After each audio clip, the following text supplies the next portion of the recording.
बिस्मिल्लाहिर्रहमानिर्रहीम। आज की बात में आज हम बात करेंगे मौलाना रूम का सिलसिला है, मसनवी रूमी से इक़्तिबास है, दफ्तर दोयम का सिलसिला है। दो छोटी सी चाहूँगा आपसे कोटेशन मौलाना रूम की आपसे डिस्कस करूँ और उनसे फिर नतीजा अक्स करें कि हमारी ज़िंदगी में मौलाना रूम ने क्या सबक दिया है। मौलाना रूम का ख़ासा ये है कि चरंद परंद जानवर दुनिया में जो मखलूक़ात हैं उनसे हमें इंसानी ज़िंदगी में किस तरह चलना चाहिए सबक देते हैं। कहते हैं कि एक जंगल में मेंढक छोटे से तालाब में रहता था और शाम को बाहर आकर एक पत्थर पर बैठ जाता था। उसके बाद एक तीतर जो अड़ोस पड़ोस के अहाते में उड़ता था उसकी उससे दोस्ती हो गई। अब रोज़ गुफ्तगू करते थे आपस में, तीतर और मेंढक की गुफ्तगू होती, गपशप होती, मगर अक्सर तीतर आता तो मेंढक पानी के अंदर होता। अब बड़ी मुश्किल होती थी तीतर को कि मेंढक को किस तरह बुलाए, आवाज़ें दे तो पानी के अंदर वो सुनता नहीं था।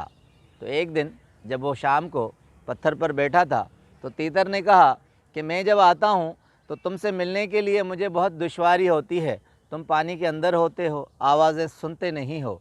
अब इसके लिए कोई तरीक़ेकार लाहे अमल तैयार किया जाए। तो दोनों ने सोचा, तो दोनों ने ये तय किया कि एक छोटी सी रस्सी मेंढक के पाँव में बांधी जाए और तीतर के पाँव में बांधी जाए, क्योंकि तीतर अतराफ़ में ही उड़ रहा है।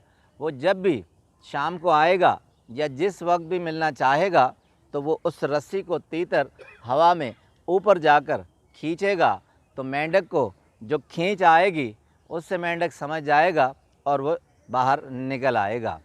ये तय पा गया। दोनों ने रस्सी बांधी। 4-5 दिन तक ये सिलसिला चलता रहा, मगर एक दिन जब तीतर मेंढक के लिए मिलने के लिए आ रहा था तो एक शिकारी आया और उसने तीतर को शिकार किया। अब एक गोली जैसे ही लगी तो तीतर फड़फड़ाता हुआ दूर निकला, तो मेंढक भी उसी रस्सी के साथ खींचता हुआ चला आया। अब जहाँ तक तीतर उड़ता रहा, मेंढक घसीट घसीट कर वो भी मर गया और तीतर भी मर गया। अब इसका सबक तो हम बाद में निकालते हैं, मगर एक छोटी सी एक और कोटेशन मौलाना रूम की दफ्तर दोम से ही है। वो कहते हैं कि एक अक्लमंद शख्स ने देखा कि ज़मीन पर एक कौवा है और सारस परिंदा है, जिसे लक लक लिखते हैं फ़ारसी में।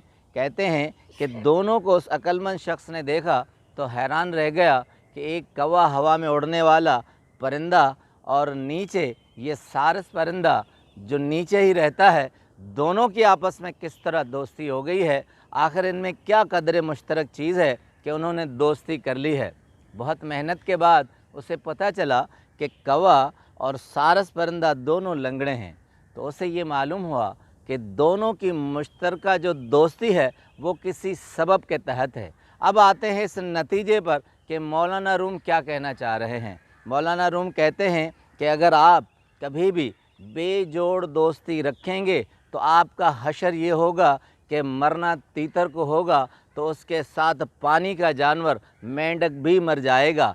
कभी भी ये नहीं होता कि एक हवा का परिंदा एक पानी का जानवर आपस में जोड़ रखें, ये बेजोड़ दोस्ती होती है। जब भी आप बेजोड़ दोस्ती रखेंगे तो हलाकत में आएंगे। और दूसरी मिसाल, कौवा हवा में उड़ने वाला आसमान पर और सारस ज़मीन पर चलने वाला, मगर कदर मुश्तरक क्या चीज़ है कि दोनों लंगड़े हैं। इंसान की दोस्ती जब होती है किसी न किसी बाहिमी मुमासलत से होती है। अगर वो कदर मुश्तरक एक बात एक ही हो तब दोस्ती चलती है, वरना हलाकत में आती है।